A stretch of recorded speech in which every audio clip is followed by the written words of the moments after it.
thank you guys for having me. I love this great state, Virginia. Right? Reminds me a lot of Texas, where you guys love our country more than anything in the world, and you love the Second Amendment. And you want to protect the Second Amendment. Yes. So it's an honor to be here.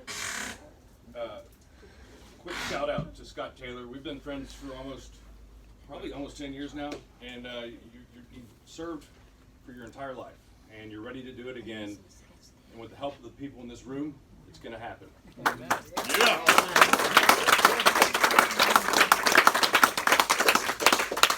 But it's such an honor to be here with all of you today. We've got 75 days. It sounds like a long time, but that's tomorrow. And early voting actually begins in some states as early as September 4th. So we've got to start hitting the pavement now. This president has taken incoming like no other president in history, but he's continued to deliver for the American people. And we have an army of 2 million people around the country who love America, know the president has delivered and is going to deliver again. We have 1,500 staff across the country in battleground states. Biden and the Democrats have 600. They can't catch us. But that's what it's going to take. That's what it's going to take. Because we've got the fake news media.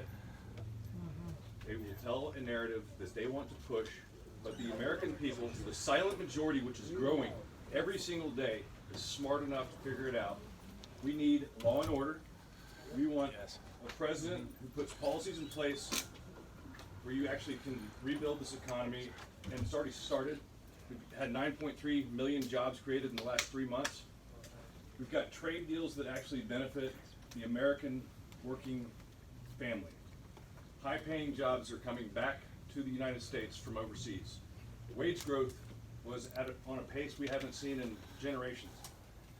So this president, made America great again, and we need 4 more years to make sure we launch our country into the rest of this century, the American century, and make it prosperous and safe for all of us, our children, our grandchildren, for as long as possible. On the other hand, you guys probably watched a little bit of the DNC the last couple nights. It's been interesting to say the least. Best sitcom on TV. Yeah. Comedy Central. It would be funny if it wasn't actually happening, and what they're embracing is so far to the left. It is not your granddad's Democrat Party. It is a party that has lurched so far to the left.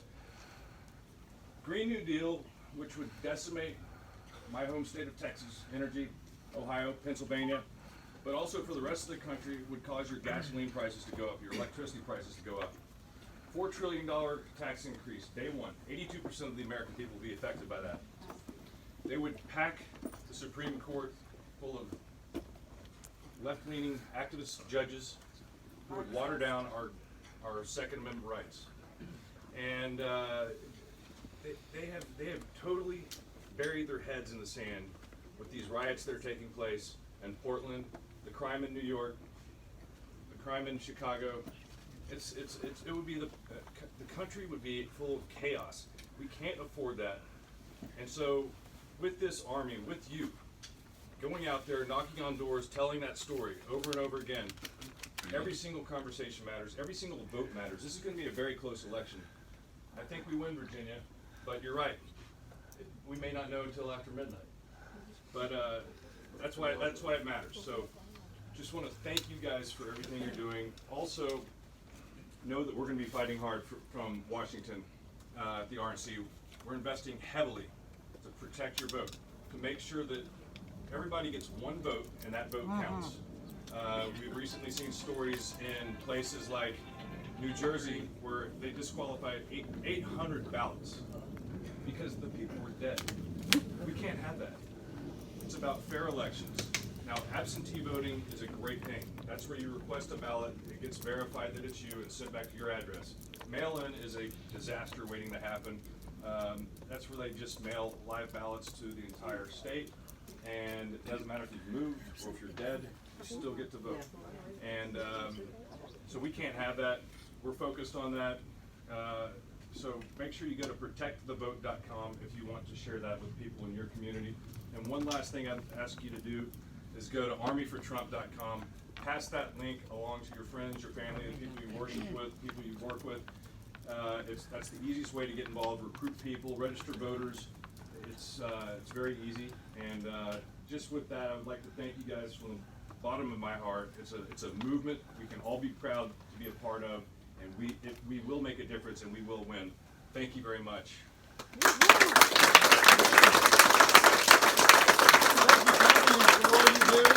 Coming from Texas, so they know how to win elections.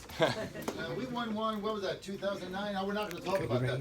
Hey, the General Assembly, if you don't know, the whole House of Delegates in Richmond, guess what they did? They left town.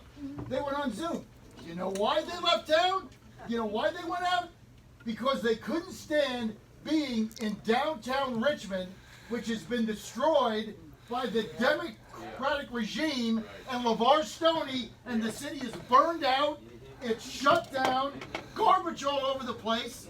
They couldn't stand to be in the city of their own party, so they got the hell out and went back to Northern Virginia. It's a disgrace. You know that? Put that on. And they paid themselves per diem. And they paid themselves per diem.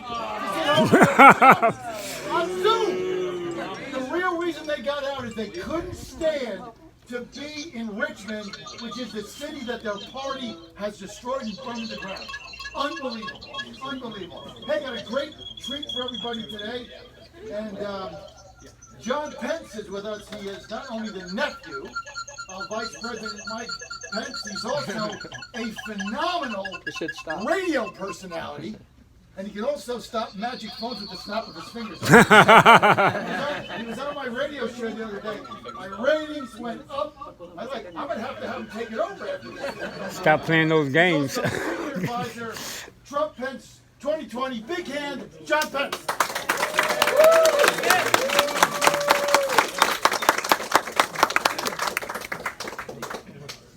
Well, thanks everybody. This is kind of becoming a family affair here in Southern Virginia for the Pence family. Yep.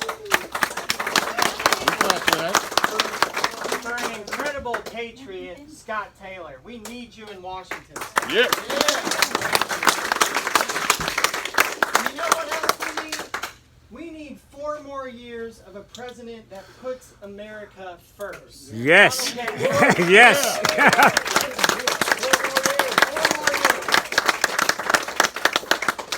And what have we learned over the last 3.5 years? When you put America first, you help every American. You help more prosperity, more security, more opportunity in this country. But you really help the American people find what we first found. Just down the road, actually. You help them find freedom. You know, we're here in the triangle of American history, the cradle of our democracy. I was a student up the road at the College of William and Mary. All right. There you go.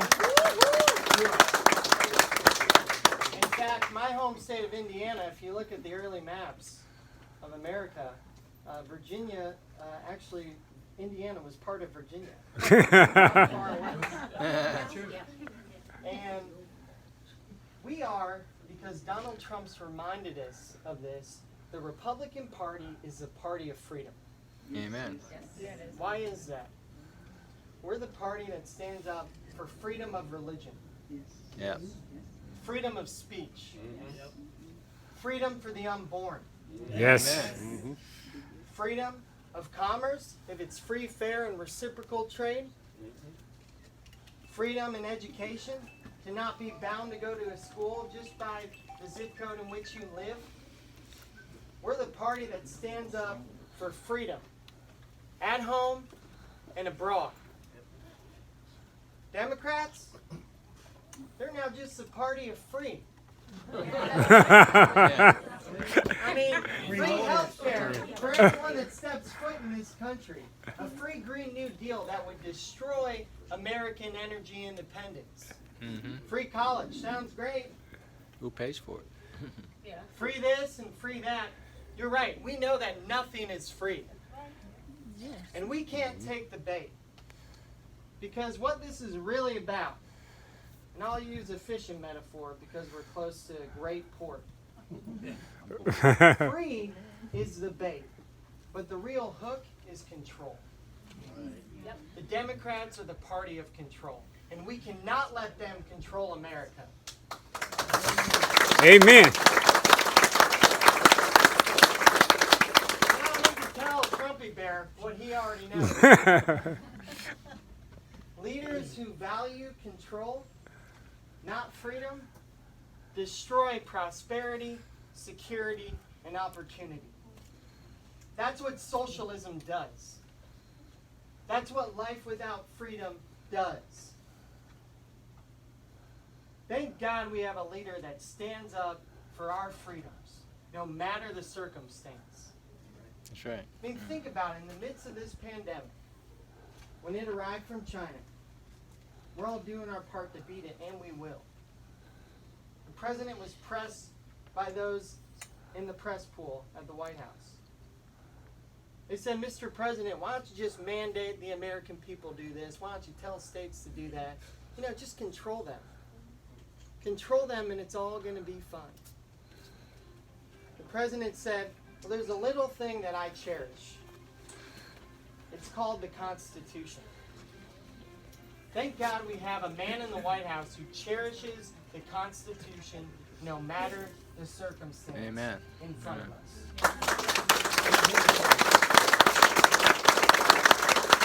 And that's because of you all. I want to remind everyone what's at stake. Tommy talked about it. In 75 days, our freedoms are up for a vote. America is up for a vote. And we need to remind our friends, our family, and the American people that the Republican way is the American way. How do you do that? How do we do that? Let's think of the first Republicans in Ripon, Wisconsin. When we formed this party of freedom, we sought to do two things. One, just end the horrors of slavery. And two, they formed this new political party in defense of our freedoms. Well, how do you defend our freedoms? You defend our freedoms by defending the police. Amen. Yes. Back the police. You defend our freedoms by rebuilding the military so guys like Scott Taylor have the support they need from us and we the people. Donald Trump did that. That's a promise made, it's a promise kept. You defend our freedoms by defending what makes America great. My uncle, the vice president, likes to remind folks that in America, anybody can be anybody. That's the promise of the American dream. That's the more perfect union. That's guys like Scott Taylor who've made it back home, and those who haven't have fought so hard for it. You don't defund the police. Because when you do that, you hurt those who have the least the most, as the president said. You defend our freedoms by defending those who defend America. Amen.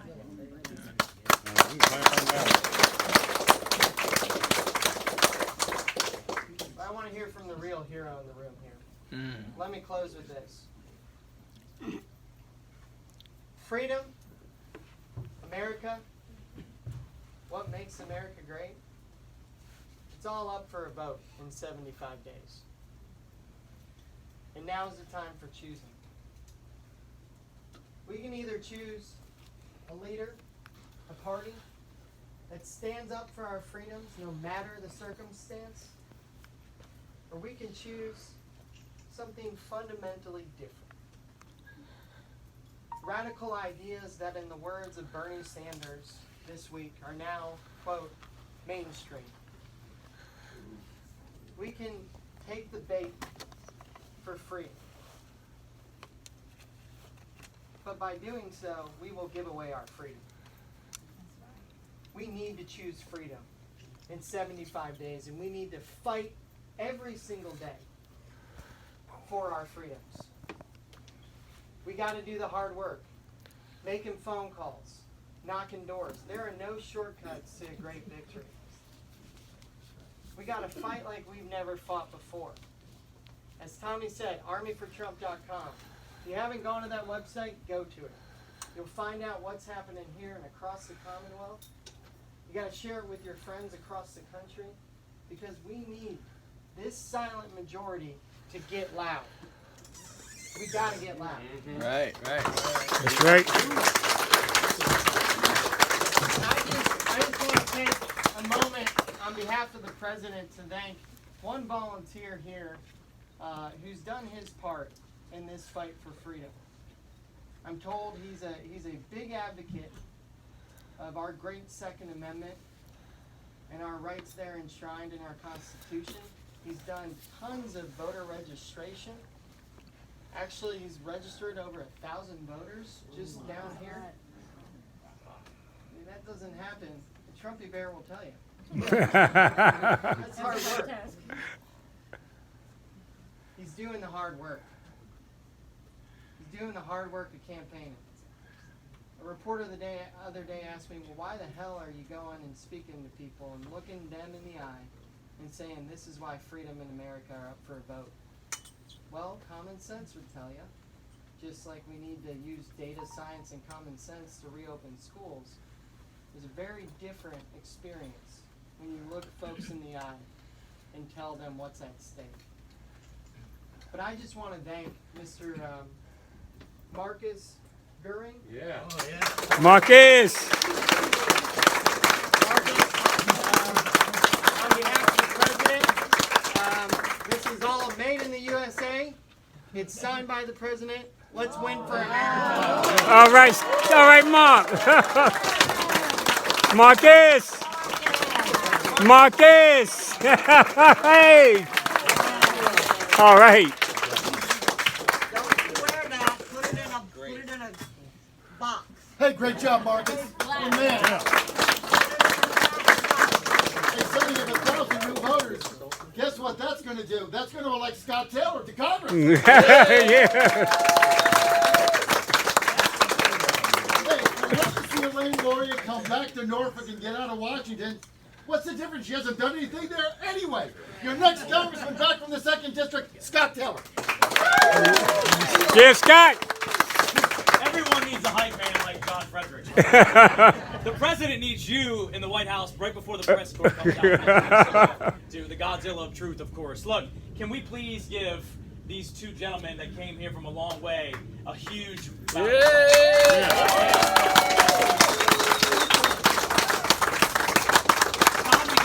He's a great patriot. His family serves as well. I won't, out him or anything like that, but they're patriots as well. He's got a brother serving, that we all know what he does and everything. We're super happy for you and your family and all the work that you're putting in. You didn't ask for this job. You didn't ask to go to Washington and put up with the stuff that you did. You had a comfortable life before. Sounds like our president, doesn't it? Yeah. You had a comfortable life, but you believe in America, and we believe in you, and we appreciate the fact that you're here, for sure. One more round of applause for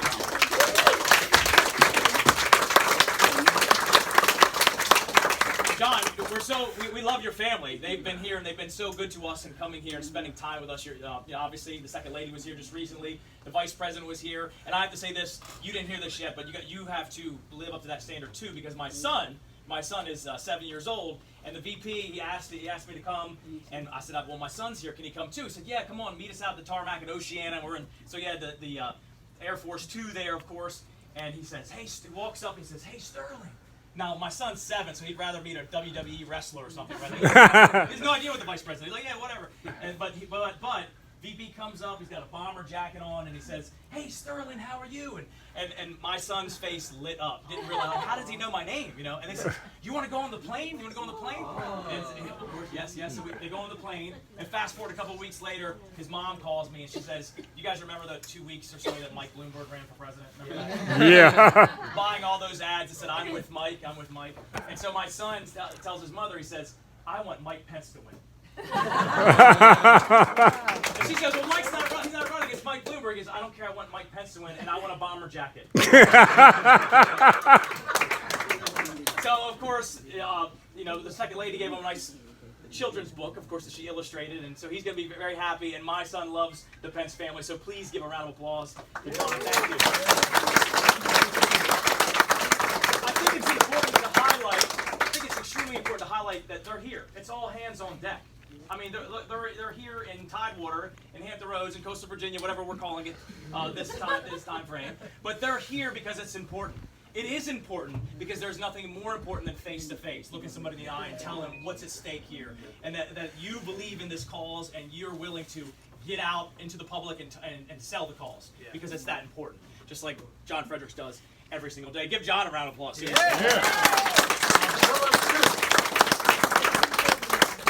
I want you to think about something for a second. Name a couple presidents, both parties, throughout our history that we think are great presidents. You know, like a Lincoln, like a TDR, like an FDR, like a JFK, depending on who you are. Reagan, of course. Jefferson, obviously. So there are these presidents throughout our history. There are other ones you just can't remember, right? But most of the ones that we remember they went through turbulent, transformative times in our country, and through those times, in real time, it was very controversial. In fact, most of them got shot, right? Not all of them got killed, but a lot of them got shot. So, but why I want you to think about that is, you have a president right now who has tremendous adversity against him. I mean, it doesn't matter what he says. It doesn't matter that he shut down traffic from non-American citizens from China in January. Doesn't matter that, right? Like, they were actually fighting against that. The Democrats were fighting against that, right? They were in Chinatown and New York and San Francisco and everything's fine, right? Of course, they blame him after that. After there are, I think it's 30,000 deaths in New York or something like that. We won't talk about the nursing homes. It just makes me mad. But my point is this. You have a president in real time, in a transformative time in our country, who's controversial in real time. That's okay, right? But like those other presidents, it doesn't hold him down. He's still moving forward. He's still getting things done. When I was in Congress, we were passing all kinds of crazy stuff. But let me focus on him for a second. Let's take it abroad with China. Whether you're talking about the trade deals, there have been presidents for 3 decades who understand that China has cheated on trade, manipulated currency, stole our IP, stole our government contractor secrets from small companies right here in Hampton Roads. Right? They've been doing that. They have not played how they were as a responsible actor in the world community. That's crap. They use that to then steal stuff and for their own rise and build their own military for one specific reason, to defeat the United States. This president was the very first president who said, we're going to do something about it. And I don't care if it's controversial, and I understand it's going to be a little bit disruptive, because whether you're in a hot war, a cold war, or an economic war, which we've been in for quite a while now, there's sacrifice and there is pain. But for the greater good and the long term for this country, he stood up and has done something about it. Give him a round of applause, man. Yes.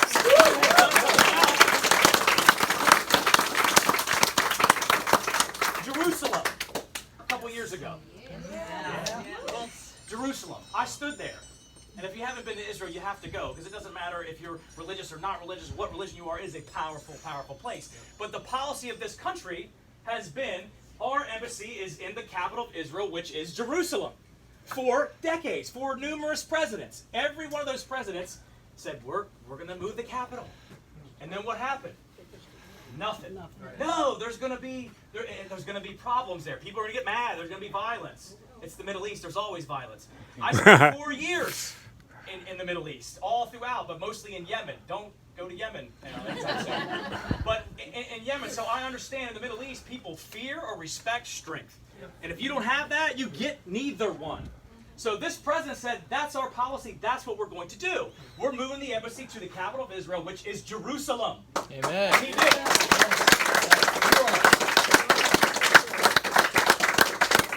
Which is honestly one of the greatest moments of my life, being there for the opening, the grand opening. That one of 9 congressmen, no Democrats, none came. But guess what's happened since then?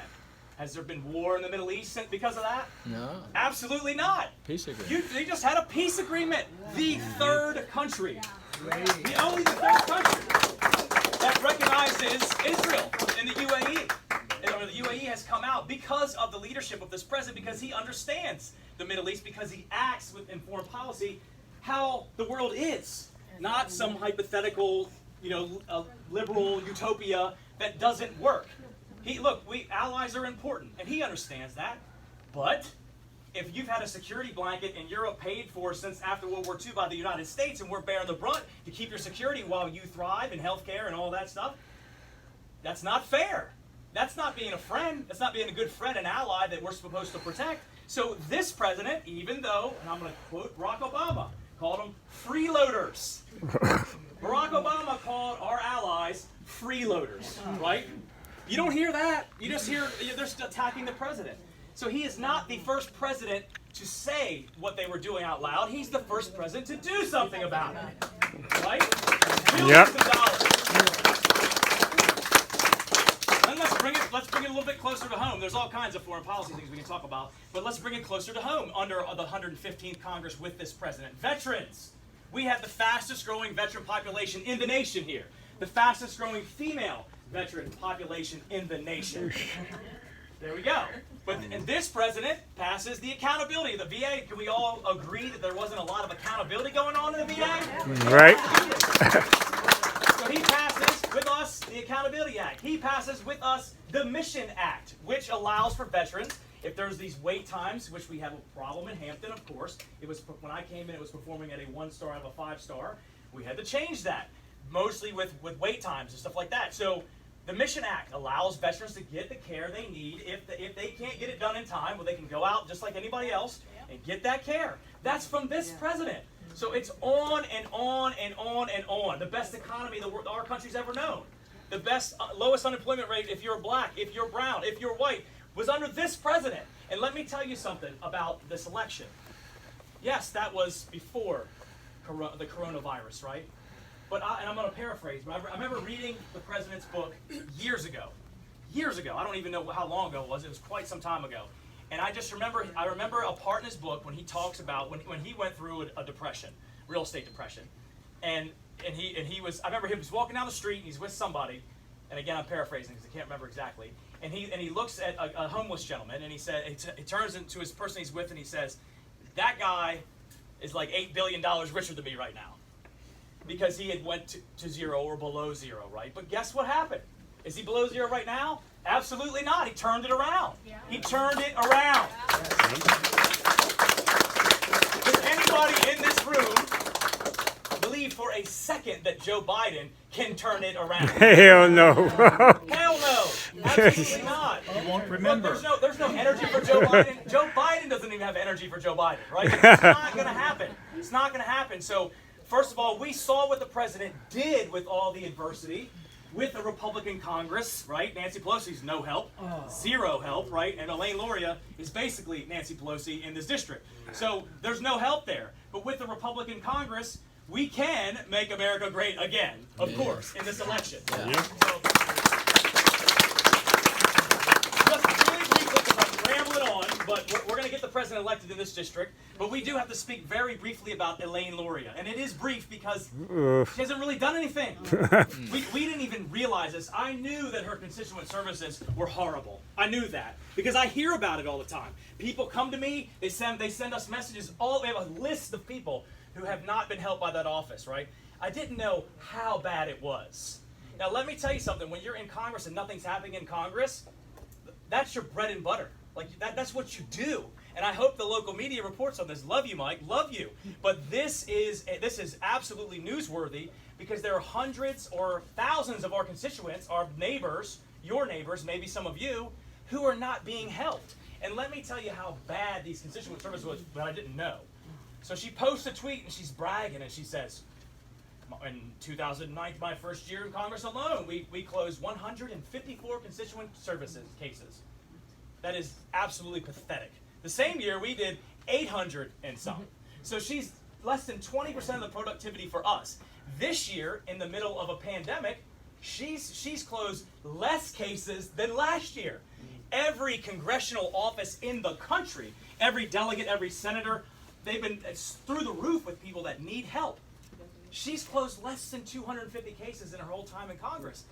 That is the dead last amongst her peers by far. The other peers are like 1,300, 1,500, 2,200. She's less than 250, right? You're going to see, and you'll see it on TV, there's a wonderful African-American business owner here, small business owner, who voted for her in the primary and in the general. And she sells beauty supplies. And she went to her office for help. And because she needed to navigate the government, that's what you do. So when you have an issue with Social Security, the VA, Medicare, whatever it is, IRS, and many of us have done this before, when you're on the phone for hours, you're getting transferred, and then the damn line goes dead, and you're like, oh my God, I gotta do this all over again. And you can't get what you need, then you call the congressional office, and they're there to give you some horsepower to get what you need done. They're there for that. That's what they're there for. So this lady calls there, and the issue actually was with the DOJ, right? They just tell her to go call the DOJ. Can you imagine that? Go call the DOJ. Who the hell do I call the DOJ? Who do I call the DOJ? You know, I don't even know what to do, right? Like, it's insane. Guess who she's voting for? Right? Here's the deal. Elaine Luria impeached our president, disgracefully using her military uniform months before she had seen a shred of evidence, but she was just a Pelosi political pawn with a national security background so they could justify politically doing the impeachment.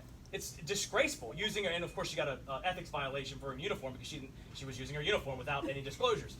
But that is disgraceful. And the same thing with the post office thing. She's already basically tried and convicted the president. She's already tried and convicted me without any evidence of anything. She just talks and lies about stuff, right? So the reality is Elaine Luria is ineffective.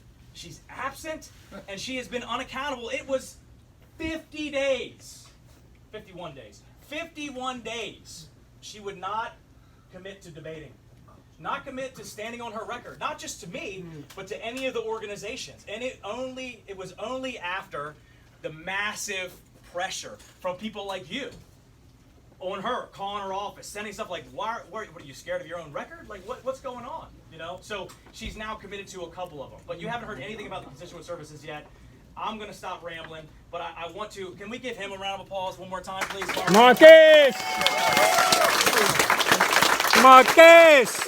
I want to use him as an example because I've seen him out there. I've seen him out there door knocking. I've seen him on the beach near where I live with like a big old pack. It's super hot outside. I'm like, man, are you hydrating?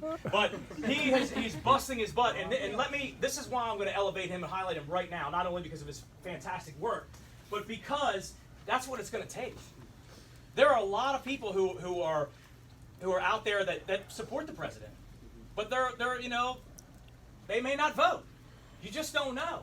Like we see that in every election. Look at our election 2018. We had 30,000 more votes than the previous congressman in a midterm election, but Democrats had a presidential turnout, right? So we can't allow for people that are out there that are not like they're like, oh, he's fine, he's gonna win it or whatever. Like no. You have got to get out there. You've got to get your friends out there. We've got to get this president reelected. We've got to take this district back. We've got to help Daniel Gade. And don't forget, folks from Virginia Beach, Virginia Beach is on the ballot too. The control of our city, the largest city in Virginia, is on the ballot as well. The mayoral ballot. It's down right below us. Right below. This is an extremely important election, not just for 2020, but even moving forward. For redistricting, we could lose. If we lose the city of Virginia Beach, it's going to be tough to hold on to delegates and so on and so on. There's a big picture thing going on here. But you got 75 days. 75 days. And I don't care if your friends out there, they're like, I don't like his tweets. Whatever. So what? I don't like Scott Taylor. He supported something. Who cares? This is bigger than you. It's bigger than any of us. It's bigger than any of our personal views on somebody or something like that. It's too big. Too big. Too big. But you guys are clearly motivated. You're here. And I appreciate every single one of you. You got to make that contagious. around this district. So we love you guys. Thank you all so much. God bless you. Let's win this damn thing. All right, yeah. Wherever you want.